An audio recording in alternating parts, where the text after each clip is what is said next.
Hi hello guys, welcome back to my channel door from universe. എല്ലാവരും സുഖമായിരിക്കുന്നു എന്ന് വിശ്വസിക്കുന്നു. ഓക്കെ ഗായ്സ്, അപ്പോൾ ഇന്നൊരു പുതിയ റീഡിങ്ങുമായിട്ടാണ് വന്നേക്കുന്നത്. അപ്പോൾ ഇന്ന് ഞാൻ പറയുന്നൊരു കാര്യം എന്താണെന്ന് വെച്ച് കഴിഞ്ഞാൽ, ഇന്നലെ നമ്മൾ ഓൾറെഡി കണ്ടിട്ടുണ്ടായിരുന്നു അല്ലേ? കുറച്ച് പേര് കണ്ടിട്ടുണ്ടെങ്കിൽ അറിയാവുന്നതായിരിക്കും. No contact situation, sorry no contact അല്ല, തേർഡ് പാർട്ടി സിറ്റുവേഷൻ റീഡിംഗ് ആണ് നമ്മൾ എടുത്തിട്ടുണ്ടായിരുന്നത്. സോ അതിന് നെക്സ്റ്റ് ബേസ്, അതായത് നിങ്ങളുടെ ഓപ്പോസിറ്റ് ഇരിക്കുന്ന പേഴ്സണിനെ പറ്റിയാണ് പറഞ്ഞിട്ടുണ്ടായിരുന്നത്. അത് കഴിഞ്ഞിട്ട് നിങ്ങളുടെ ഒരു ഫീലിങ്ങും അതുപോലെ തന്നെ അതിൻ്റെ ഫ്യൂച്ചറും എല്ലാം പറയുന്നതായിരിക്കും ഇനി വേറെ മുന്നോട്ട് വരുന്ന റീഡിങ്സിൽ. സോ ഇതിൽ ഞാൻ പറയുന്ന ഒരു കാര്യം എന്താണെന്ന് വെച്ച് കഴിഞ്ഞാൽ, ജനറലായിട്ട് നോക്കുമ്പോൾ നിങ്ങളൊരു പേഴ്സൻ്റെ ഇപ്പോഴത്തെ ഒരു ഫീലിങ്സ് എന്താണ് നിങ്ങളോടുള്ള, ഓക്കെ, നിങ്ങളോടുള്ള വികാരം എന്താണ്, അവർക്കിപ്പോൾ എന്തൊക്കെയാണ് അവരുടെ മനസ്സിൽ പോകുന്നത് എന്നുള്ള ഒരു കാര്യമാണ് പറയുന്നത്. അതിന് ജസ്റ്റ് ഒരു ഫ്യൂച്ചറും, ഓക്കെ, ഇനി വരുന്ന ഒരു കാര്യം എന്താണെന്നും ഞാൻ പറയുന്നില്ല, അത് ലാസ്റ്റ് പറയുന്നതാണ്. ഓക്കെ. സോ നിങ്ങളുടെ ഇപ്പോഴത്തെ ഒരു കാര്യം അനുസരിച്ച് നിങ്ങൾക്ക് അറിയാൻ പറ്റുന്നുണ്ടായിരിക്കാം. ഓക്കെ. സോ കുറച്ചും കൂടെ ക്ലാരിറ്റിയോട് പറയുകയാണെങ്കിൽ, നിങ്ങളുടെ ഒരു പേഴ്സൺ നിങ്ങളെ ഭയങ്കരമായിട്ട് മിസ് ചെയ്യുന്നുണ്ട്. ഓക്കെ. അവരുടെ ഉള്ളിൽ ഒരുപാട് കുറ്റബോധം ഉള്ളതായിട്ട് കാണുന്നുണ്ട്. ഓക്കെ. മേ ബി പറഞ്ഞു പോയ എന്തെങ്കിലും കാര്യങ്ങളോ നിങ്ങൾക്കിടയിലുണ്ടായ എന്തെങ്കിലും വാക്ക് തർക്കങ്ങളോ പ്രശ്നങ്ങളോ എന്തൊക്കെയോ മനസ്സിൽ അവർക്ക് വളരെയധികം വേദന ഉണ്ടാക്കിയിട്ടുണ്ട്. എന്തെങ്കിലും നിങ്ങൾ പറഞ്ഞ എന്തെങ്കിലും വാക്കാണോ, അത് അവർ നിങ്ങളോട് പറഞ്ഞ എന്തെങ്കിലും കാര്യമാണോ, സോ എന്തോ ഒരു കാര്യം അവരുടെ മനസ്സിൽ വല്ലാതെ മുറിവേൽപ്പിച്ചിട്ടുണ്ട്. ഓക്കെ. അത് നിങ്ങൾക്ക് ഹേർട്ടായിട്ടുണ്ട്, ഒരുപോലെ അവർക്ക് ഹേർട്ടായിട്ടുണ്ട്. അങ്ങോട്ടും ഇങ്ങോട്ടും ആരും പറഞ്ഞു പോയ എന്തെങ്കിലും കാര്യം, ഒരു റിലേഷൻഷിപ്പിൽ നിൽക്കുമ്പോൾ ഒരിക്കലും പറയാൻ പാടില്ലാത്തതും സംസാരിക്കാനും പാടില്ലാത്ത എന്തൊക്കെയോ കാര്യങ്ങൾ ഒരു പരിധി കഴിഞ്ഞപ്പോൾ വഴക്കുണ്ടായപ്പോൾ നിങ്ങൾക്കിടയിൽ ഉണ്ടാക്കിയിട്ടുണ്ട്. സോ ആ ഒരു കാര്യം ഇപ്പോൾ ആ ഒരു പേഴ്സണിന് വളരെയധികം നിങ്ങളടുത്ത് വരണം എന്ന് ചിന്തിക്കുന്ന ടൈം, ഓക്കെ, നിങ്ങൾ വരണം എന്ന് ചിന്തിക്കുമ്പോഴൊക്കെ ആ ഒരു കാര്യമാണ് അവരുടെ മനസ്സിൽ വരുന്നത്. ഓക്കെ. എന്തുണ്ടെങ്കിലും അവരെ കോണ്ടാക്ട് ചെയ്യണം, വിളിക്കണം എന്നൊക്കെ വിചാരിക്കുമ്പോൾ അവരുടെ മനസ്സിൽ പെട്ടെന്ന് വരുന്നത് ഇങ്ങനൊരു കാര്യമാണ്. ഓൾറെഡി ഇങ്ങനൊരു വഴക്കുണ്ടായത്, അല്ലെങ്കിൽ നിങ്ങൾ തമ്മിൽ സംസാരം ഉണ്ടായൊരു കാര്യമാണ്. അതെന്താണെന്ന് എനിക്കറിയത്തില്ല. അത് കാണുന്നവർക്ക് എങ്ങനെയാണെന്ന് വെച്ച് കഴിഞ്ഞാൽ റിലേറ്റ് ആവുന്നുണ്ടായിരിക്കും. അതാണ് എനിക്ക് പറയാനുള്ളൊരു കാര്യം. പിന്നെ നെക്സ്റ്റ് ഒരു കാര്യം എന്താണെന്ന് വെച്ച് കഴിഞ്ഞാൽ, അവർക്ക് നിങ്ങളടുത്തേക്ക് വരണം എന്ന് അതിയായ ആഗ്രഹമുണ്ട്. പക്ഷെ ഇപ്പോൾ അവർ നിങ്ങളടുത്ത് വരുന്നതിനേക്കാളും കുറച്ചും കൂടെ പ്രയോറിറ്റി കൊടുക്കുന്നത് അവരുടെ തന്നെ ലൈഫിനാണ്. സ്വന്തമായിട്ട് അവർ ആലോചിക്കുകയാണ്, എൻ്റെ ലൈഫിൽ എന്തൊക്കെ ചെയ്യാൻ പറ്റും, എന്തൊക്കെ നേട്ടങ്ങൾ കൊണ്ടുവരാൻ പറ്റും, ഞാൻ എന്തിനൊക്കെ പ്രയോറിറ്റി കൊടുക്കണം. അതുപോലെ തന്നെ പുള്ളിക്കാരനായിക്കോട്ടെ പുള്ളിക്കാരി, ഫീമെയിൽ ഓർ മെയിൽ ആരാണെങ്കിൽ തന്നെ അവരുടെ ഒരു ലൈഫിനെ പറ്റി ചിന്തിക്കുകയും അവരുടെ ഒരു കരിയർ, ഫ്യൂച്ചർ, ഫിനാൻഷ്യലിനെ പറ്റി അവർ ബോധർ ചെയ്യുന്നതുമായിട്ട് കാണുന്നുണ്ട്. കാരണം എന്താണെന്ന് വെച്ച് കഴിഞ്ഞാൽ, അവർക്ക് നിങ്ങളുമായിട്ടുള്ള റിലേഷൻഷിപ്പ് ഒന്ന് ഇഷ്യൂ ആയ സമയത്ത്, അല്ലെങ്കിൽ നിങ്ങളുമായിട്ടുള്ള ഒരു നോ കോണ്ടാക്റ്റിലാണ് അവർക്ക് മനസ്സിലായത് എന്താണ് ഈ ഒരു റിലേഷൻഷിപ്പിൻ്റെ വാല്യൂ ആണെങ്കിൽ പോലും അവരവരുടെ ലൈഫിൽ എന്തുമാത്രം മെച്ചുവേർഡ് ആയിട്ടുണ്ട്. സോ കുറച്ചും കൂടെ ഞാൻ കുതിച്ചുയർന്ന് വരണം, എനിക്ക് എൻ്റെ ലൈഫിൽ എന്തൊക്കെ ചെയ്യാൻ പറ്റും അതൊക്കെ ഞാൻ ചെയ്യണം എന്ന് അവർക്ക് അതിയായ ആഗ്രഹമുണ്ട്.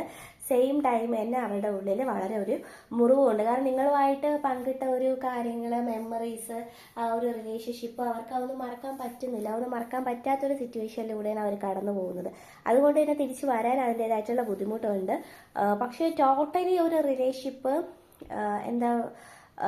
നിന്നു, അല്ലെങ്കിൽ ഇത് പൂർണ്ണമായിട്ട് നിലച്ചു എന്നവർക്ക് പറ്റുന്നില്ല. അങ്ങനെ ഒന്ന് ചിന്തിക്കാൻ അവരെ കൊണ്ട് പറ്റുന്നില്ല.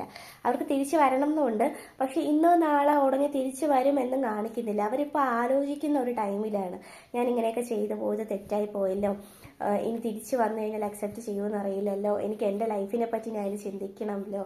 ഞാൻ റിലേഷൻഷിപ്പിൽ നിന്ന സമയത്ത് അവരൊട്ടും അതിനിപ്പോൾ എന്താ പറയുക, റിലേഷൻഷിപ്പിൽ നിന്ന സമയത്ത് അവരൊട്ടും മെച്ചുവേർഡ് ആയിരുന്നില്ല. ഓക്കെ. എന്ത് ചെയ്യണം, എങ്ങനെയാണ്, അവരവരുടെ ലൈഫിനെ പറ്റി ചിന്തിച്ചിരുന്നില്ല. ഒരു താളത്തിനങ്ങ് പോകുന്ന റിലേഷൻഷിപ്പായിരുന്നു. വൺസ് നിങ്ങൾ പോയ ഒരു സമയത്താണ് ആ ഒരു റിയലൈസേഷൻ അവർക്ക് ഉണ്ടായത്, ഒരു മെച്യൂരിറ്റി, അവർക്ക് അവരുടെ ലൈഫിൽ ഒരു മെച്യൂരിറ്റി ഉണ്ടായിരുന്നു. അവരിപ്പോൾ നിങ്ങളുമായിട്ട് വിട്ടു നിന്നപ്പോൾ ആലോചിക്കുന്ന ഒരു കാര്യം എന്താണെന്ന് വെച്ച് കഴിഞ്ഞാൽ, നിങ്ങളെന്നൊരു പേഴ്സൺ അവരുടെ ലൈഫിൽ വന്നത് കൊണ്ട് മാത്രമാണ് അവരിപ്പോൾ നിൽക്കുന്നത് എവിടെയാണ്, അവരുടെ ലൈഫിൽ കുറച്ചും കൂടെ റിയലൈസേഷൻ വന്നത്, കുറച്ചും കൂടെ മെച്യൂർഡായിട്ട് എല്ലാ കാര്യം പെരുമാറണം എന്നും കരിയറും ഫിനാൻഷ്യലും ആയിട്ടൊക്കെ ചിന്തിക്കണമെന്നും തോന്നി തുടങ്ങിയതും നിങ്ങൾ അവരുടെ ലൈഫിൽ വന്നതിന് ശേഷം മാത്രമാണ് എന്നുള്ള റിയലൈസേഷൻ അവർക്ക് നന്നായിട്ട് കിട്ടിയിട്ടുണ്ട്. സോ അതൊരു വലിയ കാര്യം തന്നെയാണ്. പിന്നെ അവർക്ക് വല്ലാത്തൊരു കുറ്റബോധം, വിഷമം, എന്തോ ഞാൻ പറഞ്ഞില്ല, നിങ്ങൾക്കിടയിൽ എന്താണ് സംഭവിച്ചതെന്ന് എനിക്കറിയത്തില്ല. പറഞ്ഞു പോയ എന്തെങ്കിലും വാക്കുകളോ അല്ലെങ്കിൽ അവർ നിങ്ങളോട് ചെയ്യാൻ പാടില്ലാത്ത എന്തോ ഒരു കാര്യമുണ്ട്. അത് എന്താണ് എന്നോ എനിക്കറിയില്ല. പക്ഷെ അത് അവർക്ക് വല്ലാണ്ട് ഫീൽ ചെയ്യുന്നുണ്ട്. ആ ഒരു കാര്യം അവരെ പിന്നെ ട്രിഗർ ചെയ്യുന്നുണ്ട്. ആ ഒരു കാരണം കൊണ്ടാണ് അവർക്ക് വരാൻ സാധിക്കാത്തത്. എന്താണെന്ന് എനിക്കറിയില്ല. സോ അങ്ങനെ എന്തെങ്കിലും ഉണ്ടെങ്കിൽ നിങ്ങൾക്ക് അറിയത്തുള്ളൂ. അത് ഈ റീഡിങ് കാണുന്നവർ അതുമായിട്ടൊന്ന് റിലേറ്റ് ചെയ്ത് നോക്കുക. പിന്നെ ഭയങ്കരമായിട്ടുള്ള നഷ്ടബോധവും വിഷമവും അത് മൊത്തത്തിൽ ഹാർട്ടിൽ എന്തോന്ന് പറയാനാ ഭയങ്കരമായിട്ട് വിഷമിച്ച് ഒരു ഉറക്കമില്ലാത്തൊരവസ്ഥയിൽ വല്ലാത്തൊരു സിറ്റുവേഷനിലാണ് പോയിക്കൊണ്ടിരിക്കുന്നത്. അതെനിക്ക് എക്സ്പ്രസ് ചെയ്തവർ അറിയത്തില്ല. ഒരു സമയത്ത് ഇപ്പോൾ കാണുന്ന കുറച്ച് പേര് മേ ബി ആ ഒരു സിറ്റുവേഷനിലായിരിക്കും പോയിക്കൊണ്ടിരിക്കുന്നത്, അല്ലെങ്കിൽ ഓൾറെഡി നിങ്ങൾ ആ ഒരു സിറ്റുവേഷൻ ഫേസ് ചെയ്ത് വന്നിട്ടുള്ള ആൾക്കാരായിരിക്കാം. അപ്പോൾ എന്ത് തന്നെയാണെങ്കിലും അവരിപ്പോൾ നിൽക്കുന്ന സിറ്റുവേഷൻ അത്ര നല്ലതായിട്ടല്ല എന്ന് കാണിക്കുന്നുണ്ട്. ഓക്കെ, അവർക്ക് അതിൽ നല്ല വിഷമമുണ്ട് അവരിങ്ങനെയൊക്കെ ആയിപ്പോയതിൽ. അതുപോലെ തന്നെ നിങ്ങളുടെ അടുത്ത് ഇങ്ങനെയൊക്കെ പെരുമാറിപ്പോയല്ലോ എന്നുള്ള രീതിയിൽ അവർക്ക് അതിയായ വിഷമമുള്ളതായിട്ട് കാണുന്നുണ്ട്. ഓക്കെ, നേരെ മറിച്ച് നിങ്ങളുടെ കാര്യത്തിലേക്ക് വരും. ഇപ്പോൾ നിങ്ങളുടെ ഫീലിങ്സ് ഇതിൽ എടുക്കുകയാണെങ്കിൽ, ഇപ്പോൾ ഞാൻ ആ ഒരു വ്യക്തിയുടെ മാത്രമാണ് പറഞ്ഞത്, നിങ്ങളുടെ ഫീലിങ്സ് എടുക്കുകയാണെങ്കിൽ നിങ്ങൾ ഭയങ്കരമായിട്ട് മെച്ചുവേർഡായി കുറച്ച് കാര്യങ്ങളൊക്കെ നല്ല രീതിയിൽ പക്വതയോടെ ചിന്തിക്കാൻ തുടങ്ങിയിട്ടുണ്ട്. നിങ്ങൾ നിങ്ങളുടെ ലൈഫിനെ പറ്റി ചിന്തിക്കുന്നുണ്ട്. അതൊക്കെ നല്ല കാര്യം തന്നെയാണ്. പക്ഷേ അതേ ടൈമിൽ ഈ ഒരു പേഴ്സൺ തിരിച്ച് വരാനായിട്ടും എത്രയൊക്കെ വേണ്ട, എനിക്കൊന്നും ശരിയാവില്ല എന്ന് പറഞ്ഞാൽ പോലും നിങ്ങൾ നിങ്ങളുടെ ഉള്ളിൽ ആഗ്രഹിക്കുന്നുണ്ട്. അതൊരു ഫാക്റ്റ് തന്നെയാണ്. ഓക്കെ, നിങ്ങൾ നന്നായിട്ട് ആഗ്രഹിക്കുന്നുണ്ട്. അത് ആരുടെയും തെറ്റല്ല. കാരണം അത്രയ്ക്ക് ആഴത്തിലുള്ളൊരു റിലേഷനായിരുന്നു. അത്രയ്ക്ക് നന്നായിട്ട് അടിപൊളിയായിട്ട് പൊക്കിക്കൊണ്ടുന്ന റിലേഷൻഷിപ്പിൽ ഒട്ടും പ്രതീക്ഷിക്കാതെ ആയിരിക്കാം, അല്ലെങ്കിൽ ഓൾറെഡി കുറച്ച് പേർക്ക് ഇങ്ങനെയൊക്കെയുള്ള ഇഷ്യൂസ് സ്റ്റാർട്ടിങ് തുടങ്ങി കാണുമായിരിക്കാം. അത് നിങ്ങൾക്ക് ഒരു പറഞ്ഞു തീർക്കാനുള്ള കാര്യമേ ഉണ്ടായിരിക്കുള്ളൂ ചില കാര്യത്തിൽ. പക്ഷെ അത് ഇത്രത്തോളം വഴക്കിലേക്ക് പോകുമെന്നോ ഇങ്ങനെയുള്ള സംസാരത്തിലേക്ക് പോകുമെന്നോ ഒരിക്കലും നിങ്ങൾ എക്സ്പെക്ട് ചെയ്തിട്ടുണ്ടായിരുന്നില്ല. ആ ഒരു പേഴ്സൺ വിചാരിച്ചിട്ടുണ്ടായിരുന്നില്ല ഇത് ഇത്രത്തോളം ഗ്യാപ്പ് വരുന്നു, ഇത്രത്തോളം പ്രശ്നം വരുമെന്നൊന്നും. സോ അവർക്കൊക്കെ അവരുടെ ലൈഫിൽ ഇങ്ങനെയുള്ള സിറ്റുവേഷൻസ് വന്നിട്ടില്ല ഇതിന് മുന്നേ. വന്നിട്ട് ഉണ്ടായിരിക്കുമെങ്കിൽ പോലും ഭയങ്കരമായിട്ട് അവരങ്ങനെ ബാധിച്ചിട്ടില്ല. ഇത്രയ്ക്കൊന്നും അവർക്ക് വന്നിട്ടില്ല. ഇപ്പോഴാണ് അവർക്ക് അത് മനസ്സിലാവുന്നത്. എൻ്റെ കയ്യിൽ നിന്നൊന്ന് നഷ്ടപ്പെട്ടു പോയല്ലോ, എനിക്ക് മൊത്തത്തിൽ അപ്പോൾ എല്ലാം ലോസ്റ്റ് ആയല്ലോ എന്ന് അവർ ചിന്തിച്ച് തുടങ്ങുന്ന ഒരു സ്റ്റേജ് എന്ന് പറയുന്നത് ഇതാണ്. അവർക്ക് മനസ്സിലായി തുടങ്ങുന്നുണ്ട് എൻ്റെ എല്ലാം പോയി, ഞാനപ്പോൾ ഇനി എന്താ ചെയ്യുക, മൊത്തത്തിൽ ഒറ്റപ്പെട്ടു, ഞാൻ കാരണമാണല്ലോ, ഞാൻ പറഞ്ഞ ഒരു വാക്കിൻ്റെ പേരിൽ ഞാൻ ചെയ്ത പ്രവൃത്തിയിലാണല്ലോ എനിക്ക് തിരിച്ചു വരാൻ പറ്റുന്നില്ലല്ലോ എന്നുള്ള അതിയായ കുറ്റബോധം വിഷമം അവരെ ഭയങ്കരമായിട്ട് അലട്ടുന്നുണ്ട്. ഓക്കെ, അതുപോലെ തന്നെ അവരെ തന്നെ ഞാൻ നേരത്തെ പറഞ്ഞ പോലെ തന്നെ അവരെ തന്നെ ഉയർത്തെഴുന്നേൽപ്പിക്കാൻ നോക്കുന്നുണ്ട്. എനിക്ക് എന്തൊക്കെ ചെയ്യാൻ പറ്റും, എനിക്ക് എൻ്റെ കരിയറിൽ അല്ലെങ്കിൽ ഫ്യൂച്ചറിൽ എന്തെങ്കിലുമൊക്കെ ചെയ്യണം എന്നുള്ളൊരിതും കാണുന്നുണ്ട്. ഓക്കെ, ഇതാണ് നിലവിൽ അവർക്ക് നിങ്ങളോടുള്ള ഒരു ഫീലിങ്സ് എന്ന് പറയുന്നത്. പിന്നെ ഇതിൻ്റെ ഫ്യൂച്ചർ എന്ന് ഞാൻ പറയുമ്പോൾ ഇതിൽ ഈ ഒരു പേഴ്സൺ ഞാൻ പറഞ്ഞില്ലേ ഇന്ന് നാളെ ഉടനെ വരുന്നതായിട്ട് ഒരു ചാൻസ് അങ്ങനെ ഞാൻ കാണുന്നില്ല. കാരണം അവരതിനെപ്പറ്റി ചിന്തിക്കുന്ന ഒരു സമയമാണ്. അവർക്കുള്ള സ്പേസ് വേണം. അത് കൊടുക്കുന്നതെന്നല്ല, അത് വേണം. അത് തന്നെയാണ് അവരുടെ ലൈഫിൽ ഏറ്റവും നല്ലതായിട്ടുള്ള കാര്യം. സോ ഇതിൻ്റെ ഫ്യൂച്ചർ വൈസ് നോക്കുമ്പോൾ അവർ നിങ്ങളിലേക്ക് തിരിച്ചു വരുന്നതായിട്ട് കാണുന്നുണ്ട്. ഓക്കെ, കൺഫേം ആയിട്ട് അവർ തിരിച്ചു വരുന്നതായിട്ട് കാണുന്നുണ്ട്. അവർ വരുന്ന സമയത്ത് ആ ഒരു വരുന്ന ഒരു സ്റ്റേജ് പഴയ ഒരാളായിരിക്കില്ല. അവർ എല്ലാ കാര്യങ്ങളും റിയലൈസ് ചെയ്ത് കുറച്ചും കൂടെ മെച്ചുവേർഡായിട്ട് വളരെയധികം പക്വതയുള്ള കാര്യങ്ങളൊക്കെ ഡീൽ ചെയ്ത് കരിയറിൽ എവിടെയെങ്കിലുമൊക്കെ എന്തെങ്കിലുമൊക്കെ സെറ്റ് ചെയ്ത് ഒരു ചെറിയൊരു സീഡെങ്കിലും സെറ്റാക്കിയിട്ട് മാത്രമായിരിക്കും നിങ്ങളുടെ അടുത്തേക്ക് വരുന്നത്. ഓക്കെ, കാരണം അവർക്ക് ആ ഒരു ഗ്യാപ്പ് വേണ്ടതാണ്. ഈ ഒരു റിലേഷൻഷിപ്പ് എന്താണ്, ഏതാണ്, ഞാനിതിൽ നിന്ന് എന്തൊക്കെ പഠിച്ചു എന്നുള്ള ഒരു ലെസൺ കിട്ടാനായിട്ട് അവർക്കിപ്പോൾ ഒരു ഗ്യാപ്പും ഒരിത് വേണ്ടതാണ്. ഇതാണ് ഒരു നിയറസ്റ്റ് ഫ്യൂച്ചർ എന്ന് പറയുന്നത്. ഓക്കെ, അപ്പോൾ എന്താണ് നിങ്ങൾക്കുള്ള ഏഞ്ചൽ മെസ്സേജ് എന്ന് നമുക്ക് നോക്കാം. എന്ത് മെസ്സേജാണ് നിങ്ങൾക്കുള്ളത്?